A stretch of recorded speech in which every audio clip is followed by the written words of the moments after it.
Rewind-A-Dynamite is here. I am John Pollock along with Wai Ting. Hello, Wai. You and I look like a pair of billboards.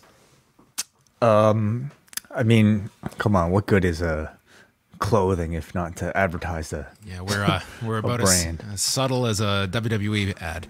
But here we are. It is Wednesday night. We are live. Welcome everybody that is joining us, whether it be here on YouTube or wherever you are catching this show. Yeah, as always. Yeah, thank you for joining us. A lot of stuff already done today. 3 different shows up on the website, and a 4th one right now. Is that how many we have out? Wow. Mm-hmm. Let's quickly give a plug because a lot of positivity for W.H. Park's big surprise that he had for everyone on Tuesday, dropping the long and winding Royal Road with Kenny Powers himself tonight, Eddie Kingston. Yes, what a big surprise! Did you know? I tuned in. I said, I wonder who's going to be filling in for us. And little did we know that Eddie Kingston joining W.H. Park to talk about the June 12th, 1998 match involving Toshiaki Kawada and Kenta Kobashi. Those that, we have received a ton of positive feedback for the show. Just two experts on this scene chatting about this era of professional wrestling. So I definitely encourage people to watch the match first and then listen to the podcast with Eddie Kingston and W.H. Park. It's gotten rave reviews. It was lovely being able to hear, Eddie Kingston speak at length about something he loves so much. If you follow his Twitter, he's tweeting all the time about All Japan Pro Wrestling from the 90s, and just being able to hear him talk about a match in depth and at length really kind of gives you an insight into, what influences him as a professional wrestler. So I thought the two of them did a great job. Yes. So then out today, we've got a brand new Shot in the Dark from John Cena, as well as the Up Next crew going over Tuesday's episode that saw the dog-faced gremlin behind bars. A kennel. This has to lead to Scott Steiner. Can it not? Is that the only... I would think so. Well, Braun Breaker's going to need some help. What are you suggesting? Scott Steiner wrestling?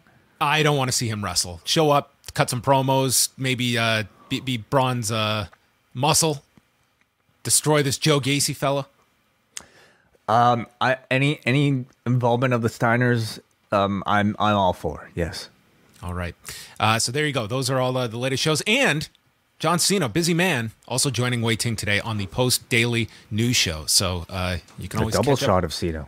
Catch up on your news. We are live every weekday, 1 Eastern. I will be live on Thursday. Wai gets tomorrow off, as I will be joined by Garrett Gonzalez from Fight Game Media and the Wrestling Observer website. We will be chatting about all the news that is going on. So I will be live Thursday at 1 Eastern. New MCU Later dropping on Thursday night with Wai and W.H. Park. And then Friday, we've got another new show, Rewind to SmackDown with Wai and Kate. And then this weekend, last thing we'll get out there is the UFC 273 post show, Saturday night live, right after the card with Eric Marcotte and Phil Chertok.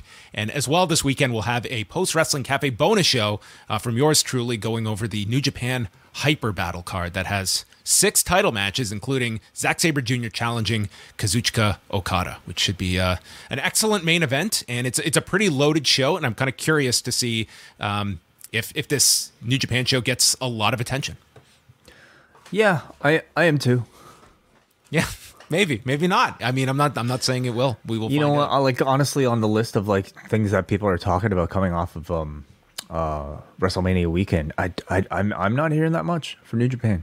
There is probably some kind of a hangover effect from last weekend. But New Japan, especially towards the end of the New Japan Cup, you did see their attendance is increasing. They can their capacity restrictions are somewhat easing as well. So we will see. It's a good test to see this Saturday what kind of reception they receive to that card.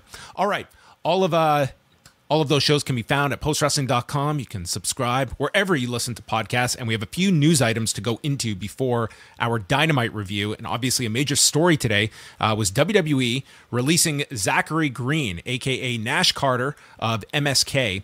And to just go back to a series of allegations have come out against Green, beginning last Monday when his wife, performer Kimberly, had posted about abuse that she had suffered, and this again, was a week ago Monday. So this started around March 28th, stating that she had been hiding abuse for too long, stating that she had been abandoned, and later said she had been going through emotional, mental abuse since October to the point where I have almost taken my life.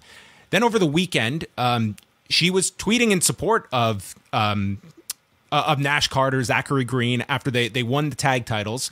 And I guess people were assuming that things were better, or maybe not even making assumptions, not really sure what to make of the situations after the earlier allegations. And then on Monday, she posted a photo of her injured face stating, "This is my face after your tag champion," and tagging WWE, got wasted and hit me so hard he split my lip open. He told me I'm a wrestler, so I'm always marked up. I've hid this for a year and even forgave him, but I can't hide it anymore. That was Monday. And then on Tuesday, posted a photo of Green where his mustache was shaved in the style of Adolf Hitler, where it appears that he was making a Nazi salute. So all of that coupled, again, that came out Tuesday. Nash Carter, they did have them win the tag titles on Saturday at Stand and Deliver, and were on the program last night where they did a backstage promo and set up a match for next week. So again, I have reached out to WWE for a statement on the matter. Sean Ross Sapp had the news out that he had been let go.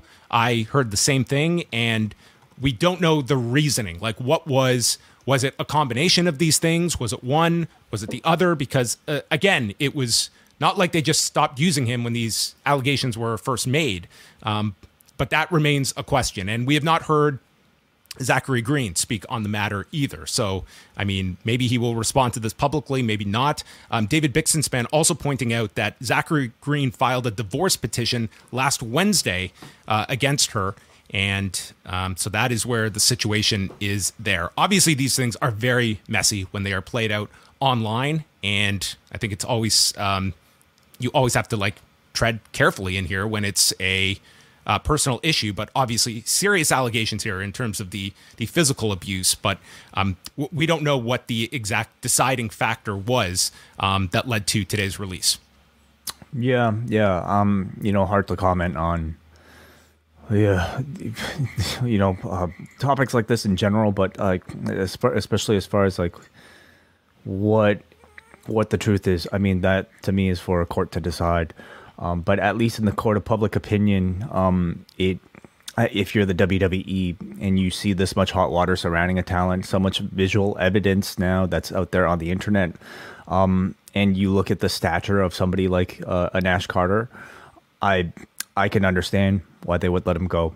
But we await to see the further results. I mean, there are people that are defending him. People that are in support of course, Kimberly as well. So we'll have to see. Yeah, and he can opt to, speak out and defend himself as well. It's a messy situation, but one that I just think it's not something worth trying to speculate on what led to what decision, because it's purely guesswork of what the timeline here was for the company that ultimately what led them to arrive at this decision with what was in front of them. Another story that, similar, very depressing news here comes by the way of TMZ Sports, who reported today that Tammy Sytch was allegedly caused a car crash back on March 25th, and it resulted in the death of a 75-year-old man. The Ormond Beach Police Department, they put a traffic report out, and TMZ Sports, or a crash report, and TMZ Sports received the report. And allegedly, Sytch was driving a 2012 Mercedes when she crashed into the rear of a car, and it sent that car into another vehicle because this was at a stoplight. There were two eyewitnesses that stated that Sytch had been driving at a high rate of speed, and the cops believed that Sytch was under the influence of alcohol, and a blood sample was taken, though the results are still, they have not come back yet. And if, depending on what the results are, these could be criminal charges that are levied against Tammy Sytch. And, this has been, sadly, one story after another, and just the the stats here that she has been arrested at least 6 times for driving while intoxicated, including back in 2019 in New Jersey, as the report states here. This is someone that has had just so many problems with alcohol, and it's just, I don't know, it's sadly just getting worse and worse, and one that, I mean, she should not be driving. I mean, that's first and foremost when you have this level of, DWI offenses against you. I don't see how she even has a license. I don't see how anybody could be allowed to be put behind the wheel with that many infractions. And unfortunately, somebody had to pay the biggest price for it. Yeah, terrible. Yeah, it's one where, like, this is a disease that this woman is dealing with, but you are putting your keys into an ignition, and that is still an action that you are taking. And I don't understand this, and it just seems to get worse and worse. And we will see what the results here are of the tests.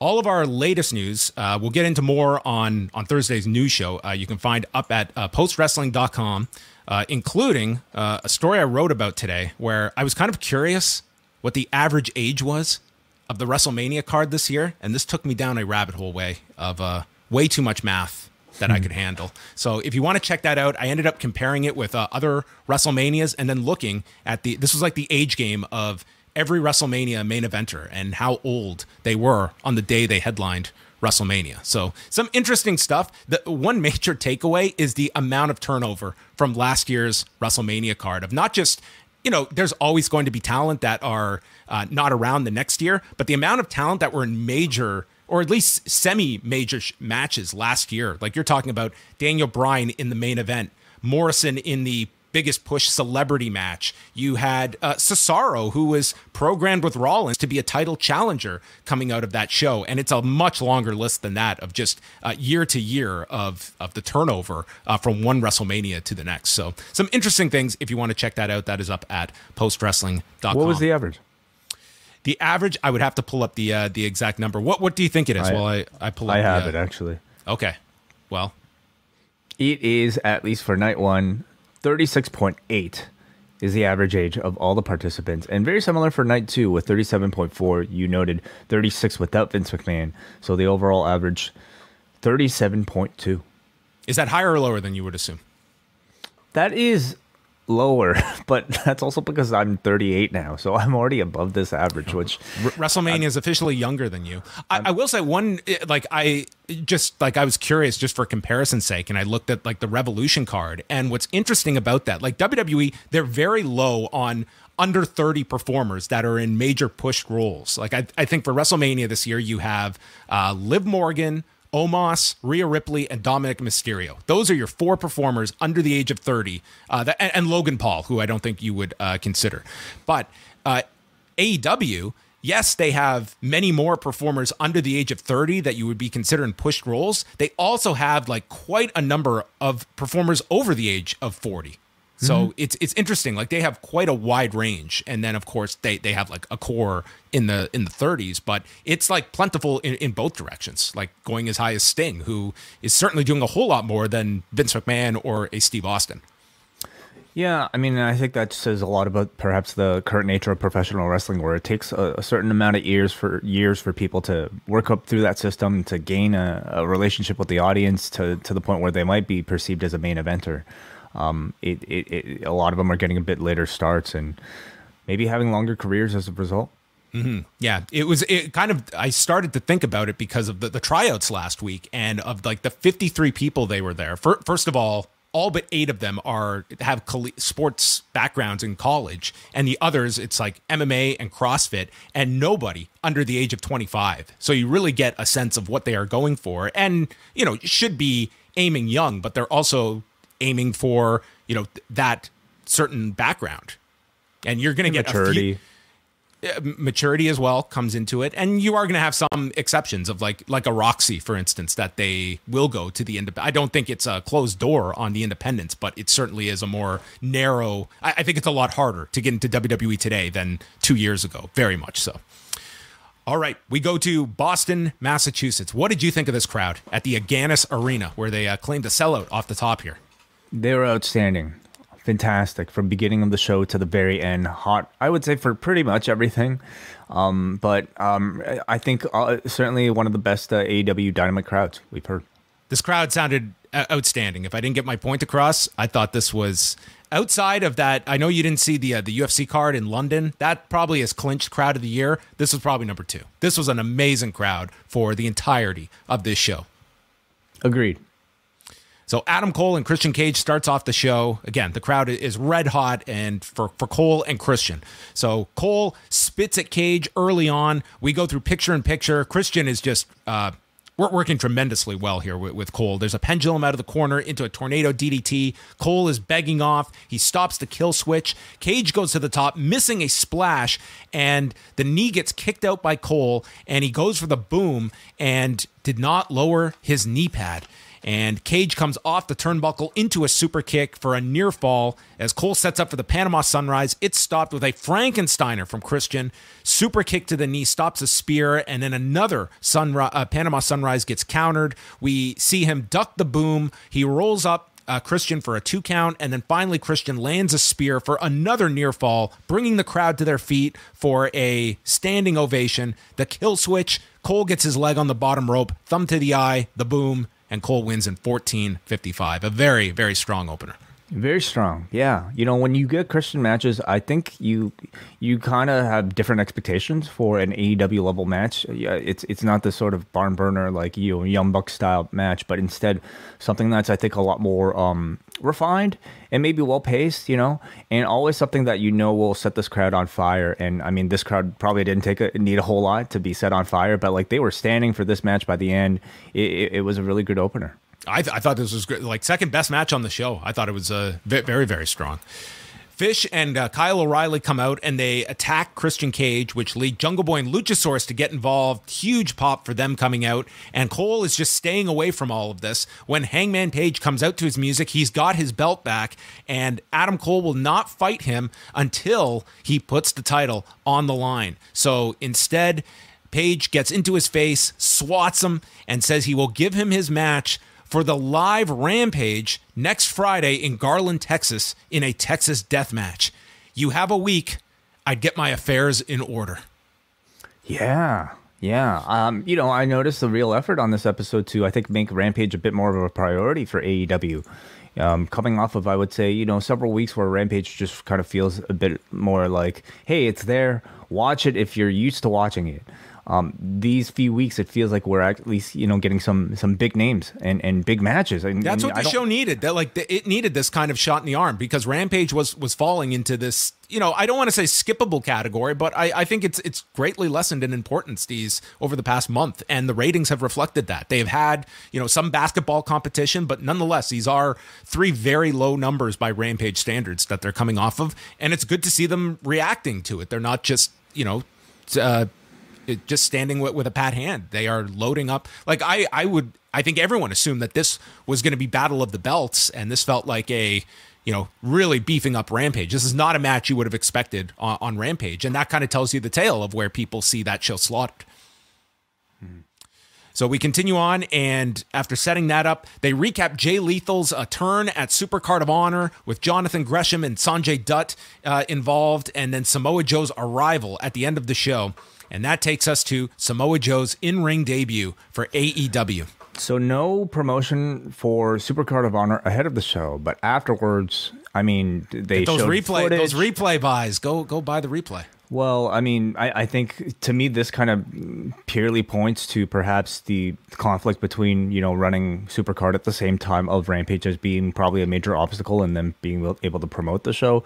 But you see this episode and it's very clear that, whatever has taken place in that ROH show is very much another AEW show full on, including what happened here with Lethal and Samoa Joe, of course, and of course FTR in later on, and Wheeler Yuta. Yeah, that's right. Samoa Joe comes out, and this crowd, my God, did this crowd come to see Samoa Joe. You could not have asked for like a better crowd for this guy's debut on your program. He comes out. Did you notice how red this guy looked? He looked like he was sunburned. Red. Okay, well, I mean, it's probably hot there. In Boston? Yeah, probably sweltering in that building maybe, at least. Maybe he was in Texas over the weekend. Maybe he like just went for I don't know, like tanning and just like fell asleep or something. He looked the man is fired up. This is his AEW debut. He looked like he had literally had been fired up here. So he comes out, his left shoulder is all wrapped up, and again, the crowd is going incredibly just amped for this guy. Max Caster comes out, and for his rap, he says he's going to lay him down like a sex position. He's main event Max. You're just X division. He calls him injury prone, and he wears that towel because he can't stop playing with himself. And they beat them in the ratings when he was their champ. Some good lines from Max, I thought. And Joe was great reacting to it too. He's just like listening to it, judging it as if like he was listening on his headphones to like a battle rap of some sort. He was giving a nod to what he thought were objectively good lines. He's showing respect, and the whole time you just know he's just waiting for the bell to ring to destroy this man. The best part, though, was when Bowens does the Acclaimed have arrived, and they synced it up with a fan in the crowd where they put the camera on him. So his voice was going as this guy was mouthing it, and it was perfect. Fans should, you know how you want to like get on TV. Just put somebody's line on a big piece of cardboard. Just scream. Whole crowd is screaming, Joe's going to kill you. It's deafening.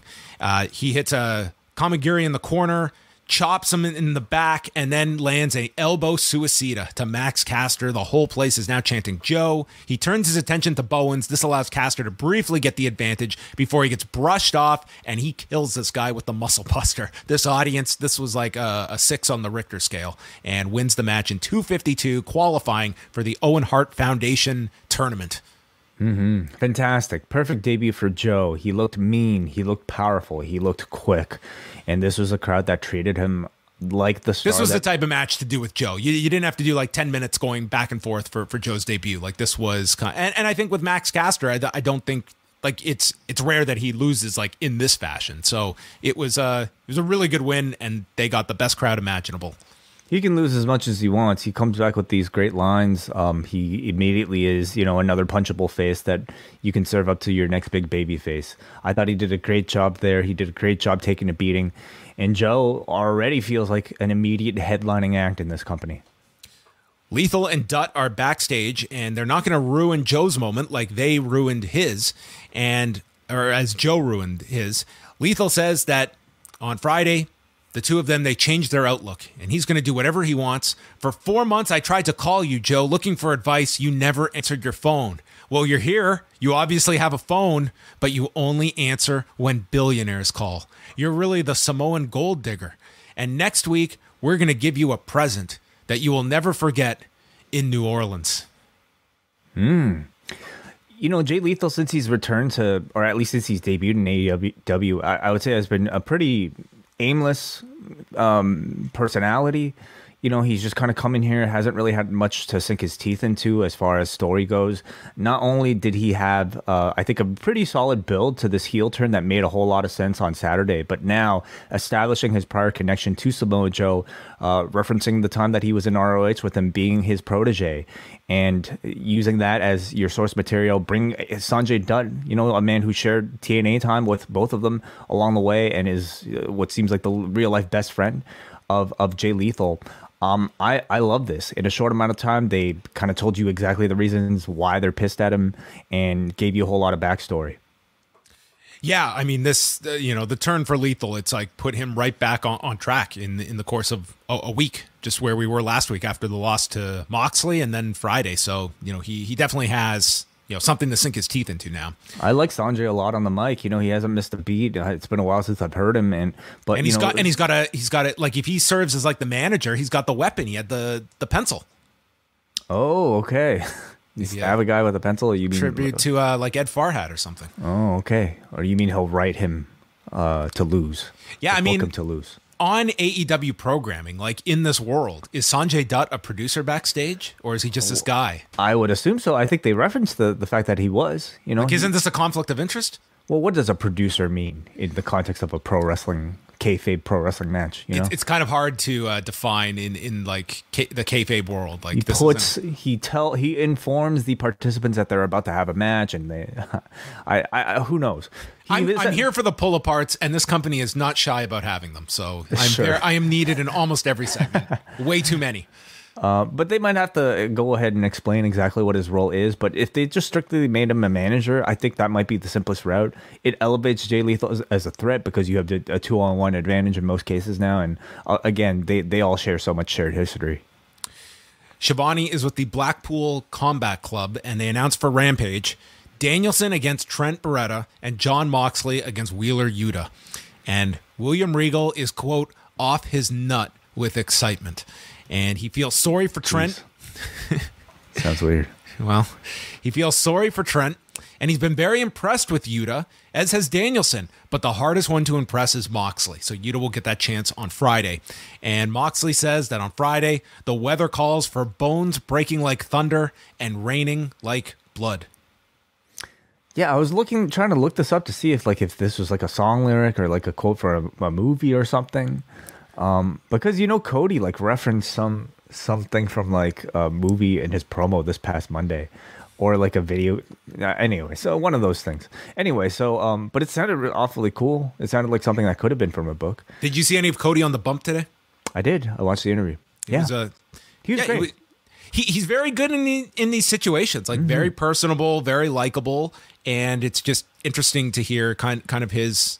Like, it just seems like that promo on Monday was dissected in so many different ways from everybody about how... As they always will be, anytime Cody speaks. It's what I said over the weekend. This is going to be the most deconstructed character in wrestling over the next 6 months. Like, he will be under everything he does and where he's slotted and everything. I think he will be the most analyzed figure in either wrestling promotion of WWE or AEW for months. Totally. Absolutely. Shawn Spears against Shawn Dean, the man who holds the countout victory over MJF at the beginning of the year. And MJF is out for commentary where they plug Rat in the Kitchen. The biggest show on TNT. Yes. It sounds like.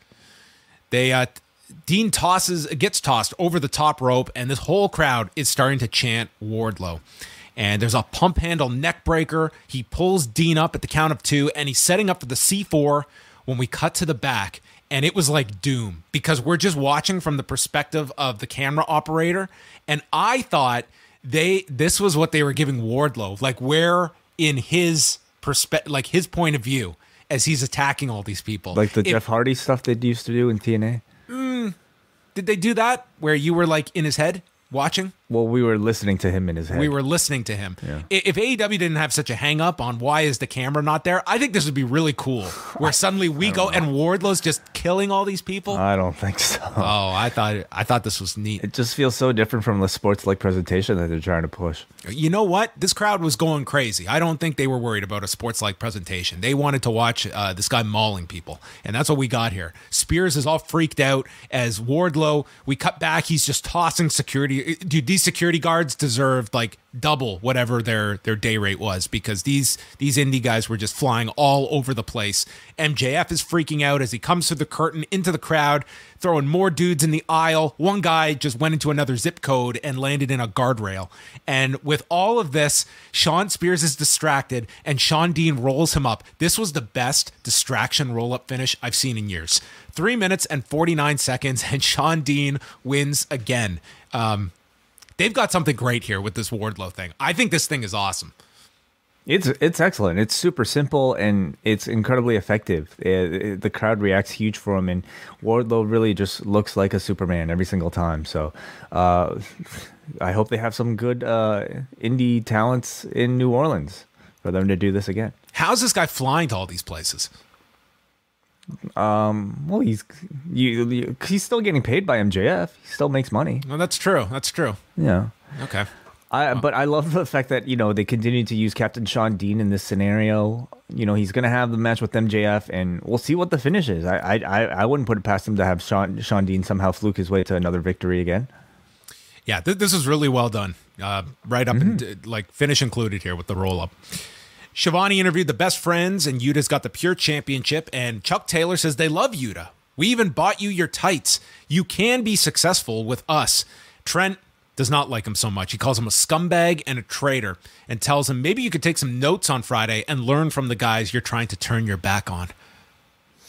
I got into this, like we know that Yuta has been hanging out with the best friends. He comes out with them, and the best friends were really hurt when Yuta wanted to join the Blackpool Combat Club. But we didn't know the extent of the relationship between Yuta and the best friends. This man is living on their couch. He is still living on their couch. Okay, I would be pissed off if my friend that I'm offering my couch to, he's using my bathroom. He's probably in my fridge drinking my orange juice without washing the glass afterwards, and he wants to join the Blackpool Combat Club. Come on, that's too much here. So I kind of sided with Chuck and Trent here. Yeah, you would think that there'd be no shortage of orange in this house. There you go. Sammy Guevara and Ty Conti came out just for the sign deal for the picture-in-picture, making fun of American Top Team that they called American Flop Team. Then we go earlier tonight with a brawl in the back with Kingston, Santana and Ortiz, and the Jericho Appreciation Society that saw Eddie Kingston launch like a flat screen TV at them, and the Jericho Appreciation Society take off in a car. So we fast forward to live, and Kingston comes out to the ring with Santana and Ortiz, and Kingston cuts this great promo. He calls Jericho a two-faced coward, and I'm coming for you on sight. And that was the theme of this promo, on sight. Even if you're with your wife and kids. Same for the others whose names he doesn't know. For Daniel Garcia, I know where you live. Santana refers to the Jericho Bitch Society, and this is what we do. You better bring the hardest fight to these dogs. And then finally, Ortiz refers to Christopher and challenges them to come see them in Louisiana next week for a 6-man. And Kingston screams into the camera on his way out. Man, these three sounded great. The beatdown backstage was great. I don't know what sort of All Japan Pro Wrestling Eddie Kingston was watching for the technique of throwing that flat screen TV, but it was a tremendous. This was Motoko Baba when the crew was leaving for Noah. Throwing that flat screen. I don't even know if flat screen TVs were a thing then, but sure, yeah. They sounded great. They all sounded incredibly real, which is to say, very unsports entertainment like. I thought all three came across great, including Ortiz, who, as part of the inner circle, kind of played the guy who didn't say a whole lot. But now, as a part of a faction of three, maybe we'll get to hear him a bit more. All three of them sounded great. Yeah, Kingston was like, dude, this is like watching a method actor when he's coming out there. Like, I bet you, there's a half hour of like a come down after something like this. Like, he is, you just watch him. You can watch him on mute, and it would come across just as aggressive. They showed highlights of Hook and the curse attempt by Danhausen, so continuing that story at a later date. Tony brings out Jade Cargill and Mark Sterling with the baddies in attendance, and they cut to them, and then we go back, and Jade tells the cameraman to do her job and throws to them. So again, they wave to the camera and said it was very hard. Sterling says it was hard to find good-looking people in Boston, but they persisted, and they got these baddies. The rest of you are slobs. And Marina Shafir is not allowed in the baddie section. She is trash, and Jade is just referring to her as number 30 at this point. She is sick of these MMA losers coming into this business. They call you the problem? I thought she was the supernova from Moldova. Now she's the problem. She's the problem now, yeah, I think. Yeah. And Jade is the problem solver. Mm-hmm. I think Jade sounds fantastic. She looks like a champion, already top notch, I think, in this department.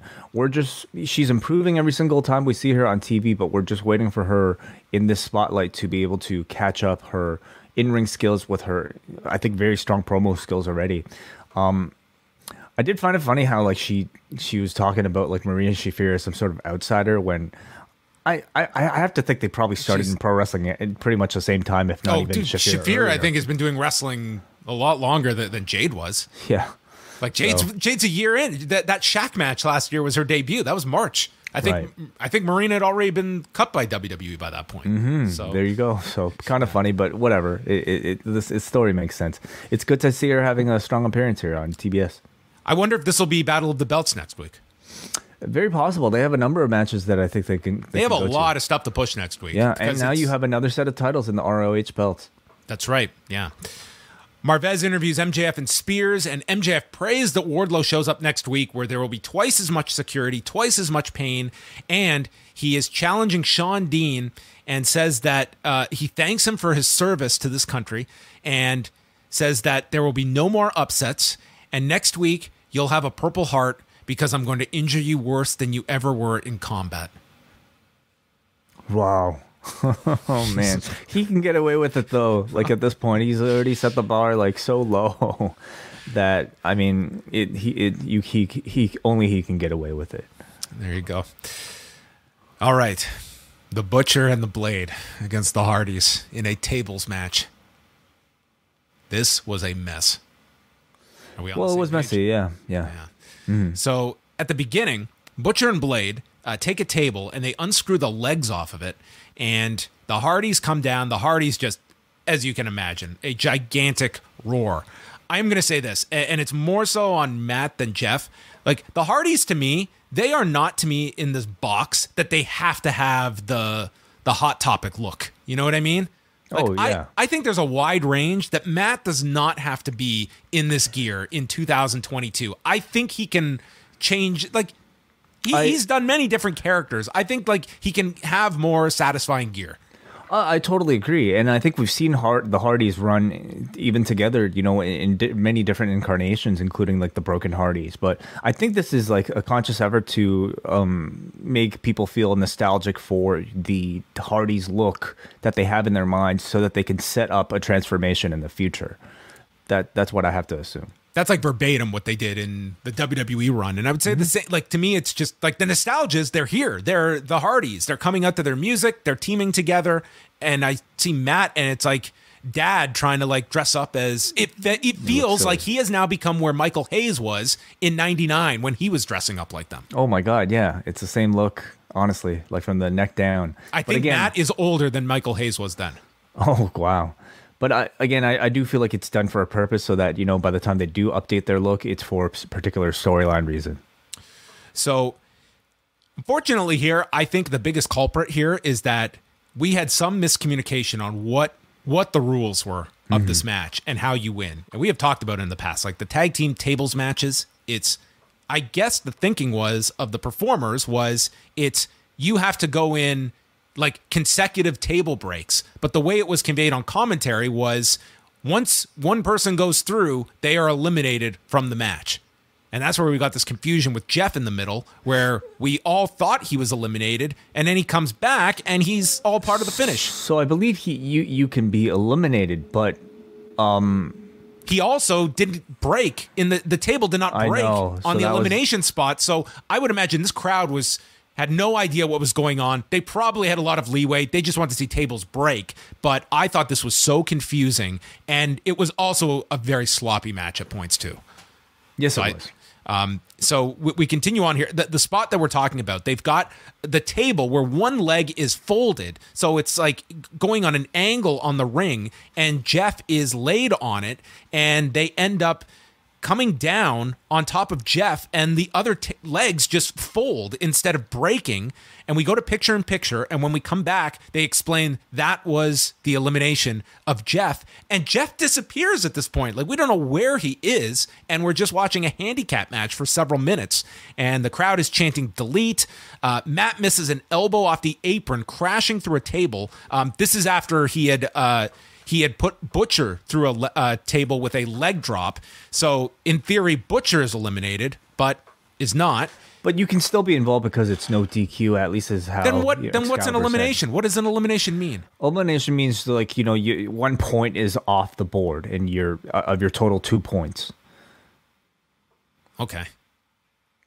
So he's eliminated, but you can still compete in it. So basically, to win the match, you have to put both opponents through a table. Now, that doesn't mean that the opponents, after getting eliminated, can't get involved in the match. Okay. Technically, anybody could have gotten involved. This is way too confusing. So Butcher and the Blade try a double vertical suplex to Matt off the barricade. And I was worried they were just going to slip here, but they managed. And they had a table set up, but when they go for the suplex, the table's gone. And that's when Jeff has returned and moves the table out of the way. And This was like the best timing of this whole thing was Jim Ross saying this is looking bowling shoe ugly, and on cue Jeff goes off Butcher's back for a poetry in motion and just wipes out, sliding off of his sweaty back. Then there's a pair of twisted fates on the floor. Jeff pulls out a ladder and attacks Butcher with it. They set up 2 tables on the floor. Jeff climbs the giant ladder for a swanton off the top, putting Blade through the table, and the Hardys win in 11 minutes and 54 seconds. These guys worked hard.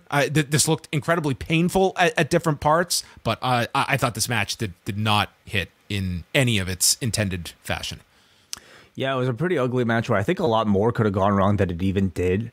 But I think this crowd just wanted to see some satisfying table breaks, and they got that. You know, the Hardy Swanton It was a bomb. spectacular stunt that you got at the end. It's almost like this is more than I was expecting they would be doing.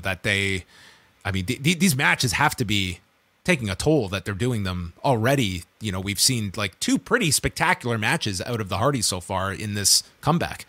Yeah, I mean, coming out of the gate, I think they want to make up for a lot of lost time that, you know, they probably didn't feel like they were able to achieve in the WWE during that run. But to me, like the Hardys matches, for a lot of them, you're expecting a level of sort of sloppiness, especially when it comes to something as unpredictable as a lot of these stunts. And certainly when they get older, I don't know if that necessarily will improve. I definitely felt bad here. You know, I was grimacing pretty hard for a lot of Matt Hardy's spots, and not even ones where he was like going through tables. Just him, the leg drop off the top, like that's taking that suplex onto the mat there, and even him hitting his own twist of fate and landing, that hard on the floor. Like Matt is going to be. They'll both be sore after this, but Matt for sure. I mean, when you're watching this, like it was. I think the biggest thing, though, was just like what you were explaining never came out on commentary either. So it just seemed like it was a tag team tables match. And I think we were just making the rules as we go along. And it seemed like the performers and the announcers were just not on the same page. Yeah, the communication live I probably could have been conveyed a little bit better at the beginning of the match. But I feel like we've seen this sort of table match before, but you're right. Like if it's elimination, I kind of tend to prefer if the person just exited the arena and you avoided that sort of like confusing thing. But it's the Hardy Boys trying to reclaim that image of them from 20 years ago, and I think it calls for crazy stunt matches like this. And maybe by this point they've done it, and maybe it's time to establish the next level of what the Hardys are, and maybe that involves less stunts and more character work, or more different types of pro wrestling psychology. Yeah, or if you want to really simplify it, I know it's a tag match, but just one big table spot. Like you're only going to remember the ending of this. No one's remembering that Butcher spot with the leg drop. But anyway, it wasn't just that. They want a number of big cracks throughout the match. Well, you can do tons of table spots. You just don't do the offensive. Like we had tons of table spots in this match, and only 2 of them were actual, registered ones.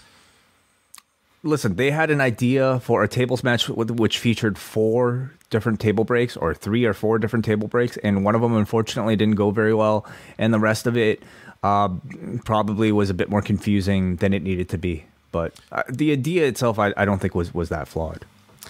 Andrade, Private Party, The Bunny, and Jose walk out, but then Sting comes out to back up the Hardys, and the crew retreat here. So continuing that story.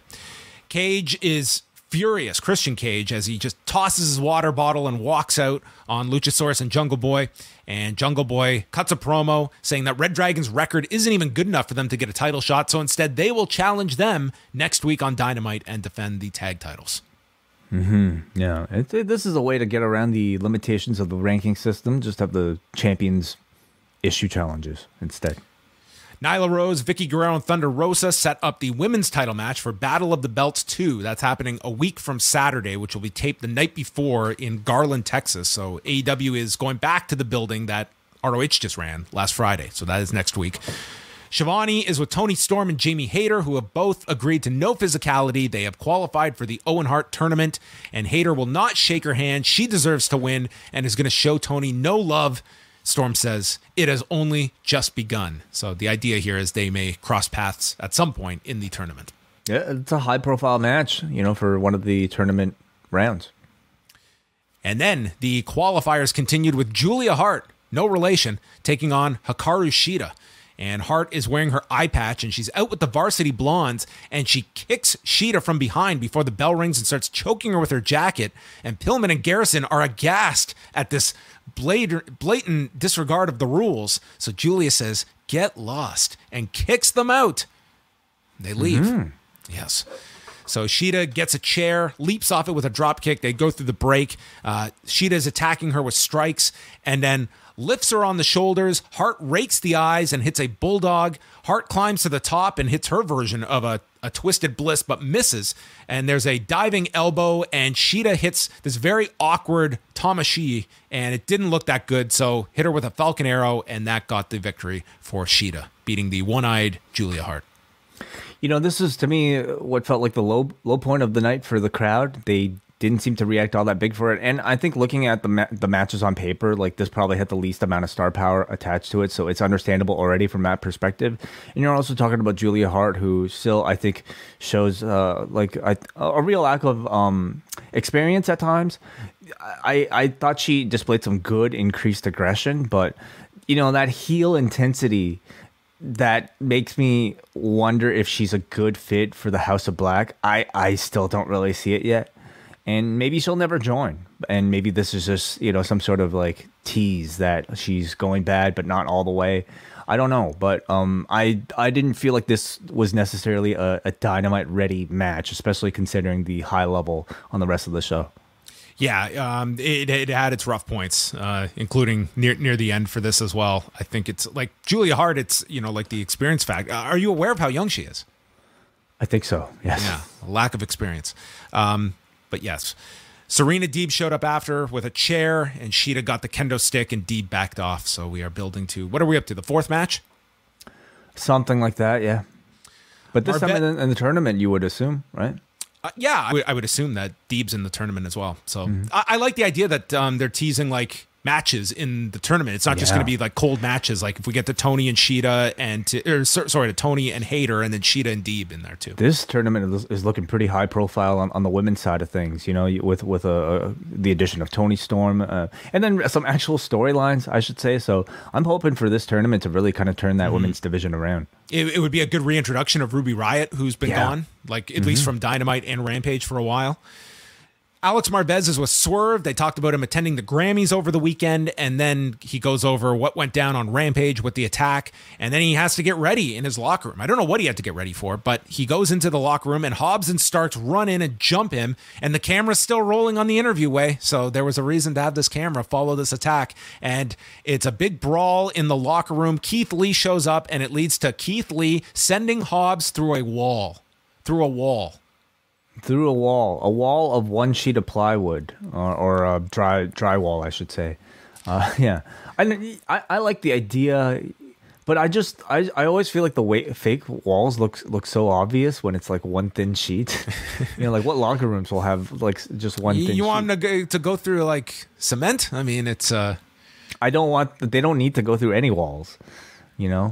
This is all to say, like, if you're going to think that hard about, like, why there's an invisible camera there, you can probably expect your audience to think about why a piece of wall is so thin that suddenly just between this locker room here. What if they have a tag team walls match where you have to put both opponents through walls? Sounds awesome. Consecutively. Yeah.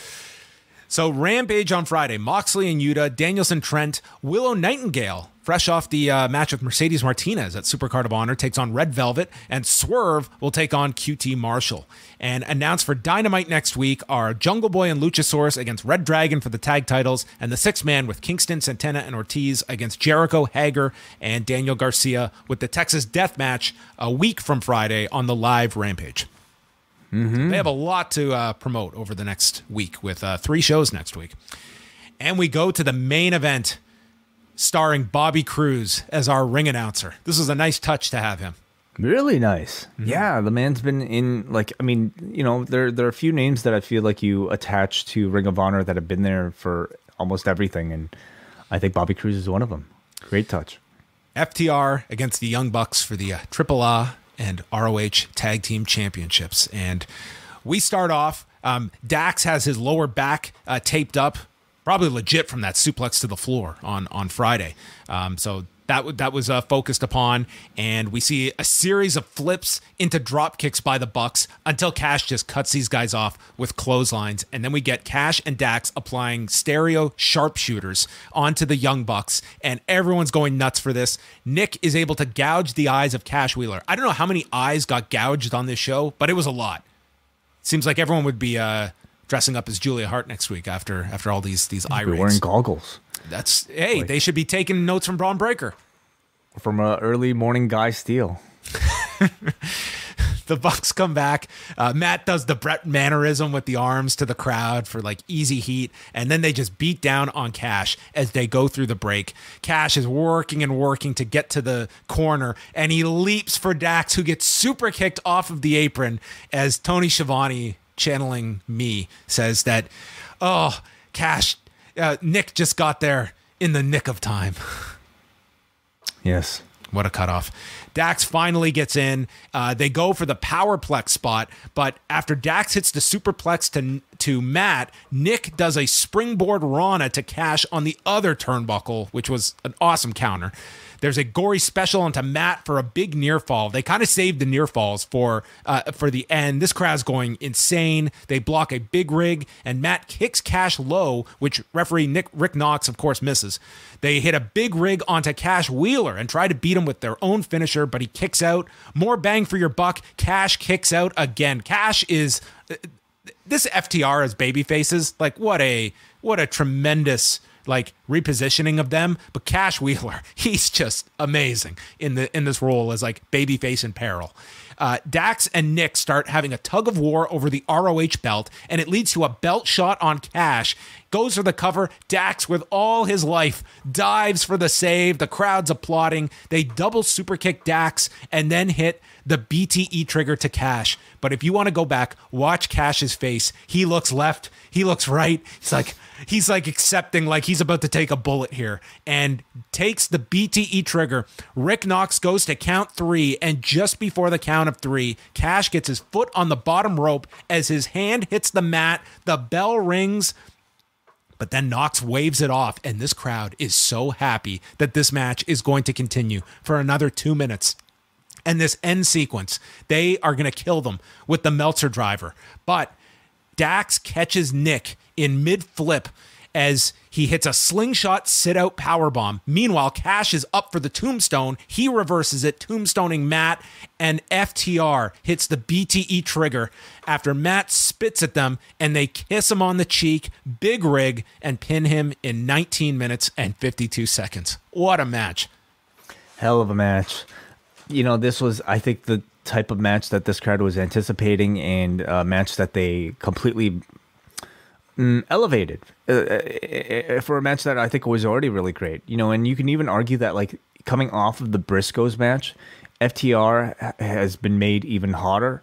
And this was the biggest week of their career, I honestly believe. Like these two matches are probably, like, take them to me another level in terms of like their just overall placement. Yeah, I think this crowd was probably hotter after, you know, the great performance that they had on Saturday, which I'm willing to bet almost all 90% of this crowd probably ended up watching. I thought like FTR were almost like laying it pretty thick that they were going to turn babyface, or that they were in the midst of turning babyface a couple weeks back. And I considered that they might be setting us up for a swerve. But man, after this week, no. They would be idiots to turn this team, because they are now, I think, the biggest baby faces in the tag team division. Maybe even ahead of, at least seemingly tonight, Mox and Daniel Bryan here. So I thought the reactions to them were unbelievable. It's a great way to establish the Ring of Honor championships on your TV show. They feel just as important now as the AEW belts. Hell of a match. This was, like, to go back to when they first, like just planted the seed for this match years and years ago, to think that this match, to me, it's even better with like FTR in the babyface role. And you would have thought very differently, I think, years ago, that the Bucks are just such a natural babyface team for FTR, who are just ingrained as these heels. I think this match worked better with FTR as the baby faces, and with the Bucks like building up this stock with the audience, with these characters. Everything clicked for me in this match. I thought this was tremendous. They had the match in 2020 with, it was very limited fans, and I think this was the match that they likely had envisioned. And I wouldn't have said at that point that you would have expected it to be so successful with the roles reversed, but they have something incredible with FTR. They had tremendous opponents tonight, an unbelievable crowd. This was an excellent match. Yeah, they're great wrestlers, and I think either as baby faces or heels, you can expect high quality. To me, like the biggest difference this time around is just how hot FTR has become as baby faces over the course of the past week. So we'll look to see how they build on it. So there you go. That was a Dynamite. It had its issues, but it had an incredible crowd, and I would say some great wrestling. I mean, how can you complain about the wrestling you got from that opener? And then, to me, one of the better television main events we're probably going to see this year would be my impression.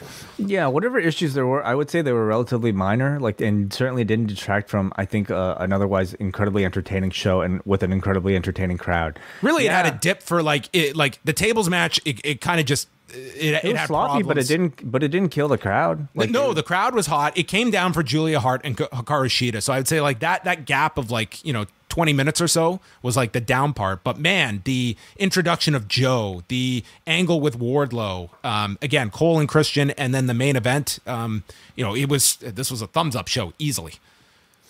All right, we got a bunch of super chats here to get to. And first we want to go to Daniel Morris, who sent 78 Hong Kong dollars. Thank you so much for the support, Dan, from my birthplace of Hong Kong. He says, thank you for all the great content from Hong Kong. Wonderful. Thank you, Daniel. Thank you so much to Fact Channel, who sends us a $2 super chat just to say, it was nice to see post-own Eddie Kingston. We also go to Timu, who says, Raw hit their biggest rating since the pandemic era. You guys should be talking more about what an insane draw Veer Mahan is. Acknowledge him. Yeah, it was. This is really like the next era, the Veer era. The new tribal chief, I should say. Thank you so much for the support, Timu. And we go to Samuel, who sends a $8 Australian super chat, who says, nothing specific, just a tip because you're awesome. Well, thank you, Samuel. Thank you so much, Samuel. We now go to feedback from forum.postwrestling.com. Do you want to start us off, John? Yes, let's dive into it. We start things off with Bruce. I won't overstate the obvious, but about that excellent tag match, but it was great to see FTR keep running full steam ahead after that incredible supercard match. This wasn't the most impressive bell-to-bell Dynamite apart from Cole Christian in the main event, but the hot crowd made Joe, Eddie, Wardlow, and Jade all feel like massive stars between those bookends. I'm interested to see how both of the Owen brackets play out, but it'd be nice to get some pre-tape spots with competitors speaking about what the tournament and Owen Hart mean to them, would add some stakes to the matches and give some of the mid-carders a chance to show some extra personality. Lastly, some comments from my partner who caught some of the Hardys match. These old guys must really hate those tables. And is that the same Scorpion wrestler from the 90s? He must be even older than those guys. Evidently, Sting still has brand recognition from well outside the wrestling fan base. We got a Mark who says, I was never a huge fan of FTR, but the last week has completely turned me around on them. I feel like they are coming out of this past week feeling like true top stars with genuine fan excitement and support. What a pair of perfect matches for them. Also, I really love seeing all the spotlight put on Supercard of Honor. Highlights and talent focused on, and a true attempt to integrate the show as canon, unlike most of, say, NXT's existence with WWE for years. I'm excited to see where it all goes. For all that talk about Monday and the Braun Breaker stuff, it meant nothing for that number on Tuesday. Mm-hmm. They got no bump off Stand and Deliver, nothing off of break. That was the most watched Raw in over a year, and NXT no movement at all. So I think that was interesting. Johnny writes, man, did I love this week's Dynamite. The opening match with Christian reminds me why I'm glad he's in AEW. Awesome promo from Hangman showing much more confidence than ever. Joe's debut and Lethal getting more promo time are a big plus. Julia Hart seems to be getting the Malachi eye under the eye patch now. Only negative was the Hardys match. What's the point of eliminating someone if they can still win the match for you? Now that main event was excellent. These two teams were made to be rivals. Might be because the commercial messing with pace for me, but I put it slightly below the Briscoes match. Overall, amazing episode. I know it's nearly 2 months away, but do you think we get Red Dragon versus FTR for the AEW tag titles at Double or Nothing?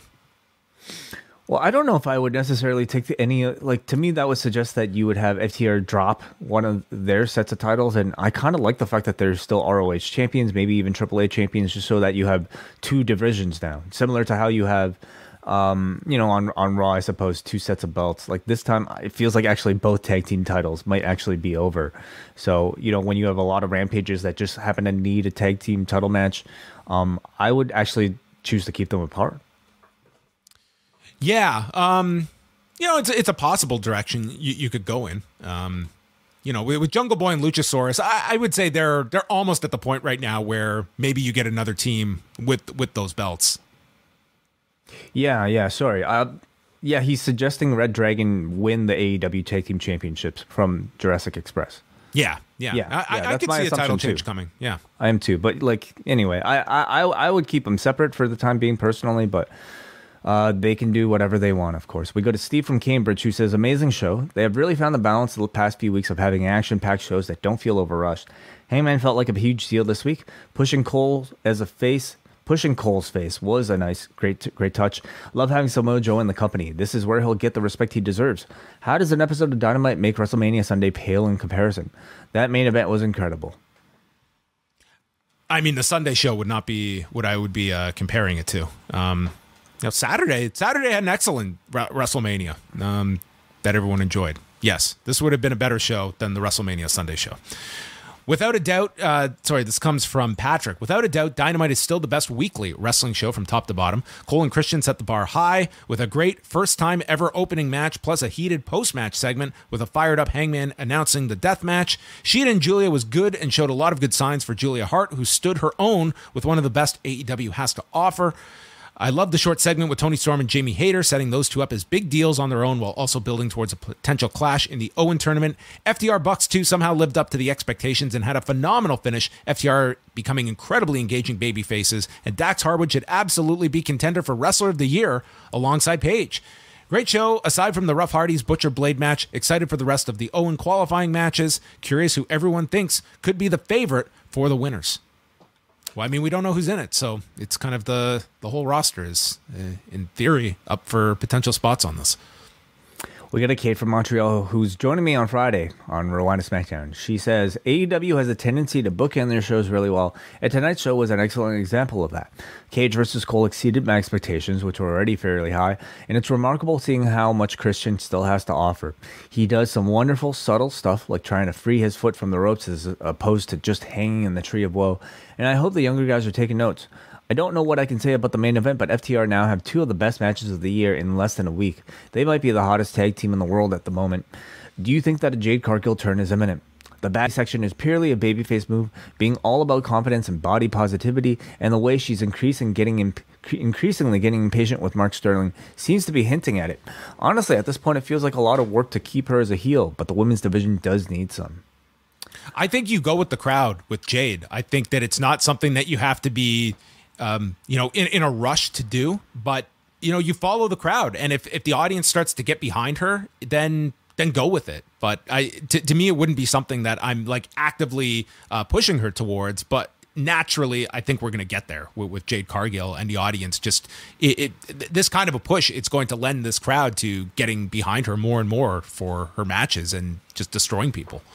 And it'll require a different type of match style for Jade Cargill to learn how to do beyond, like the however many second squash match that she's been able to perform pretty well up until this point.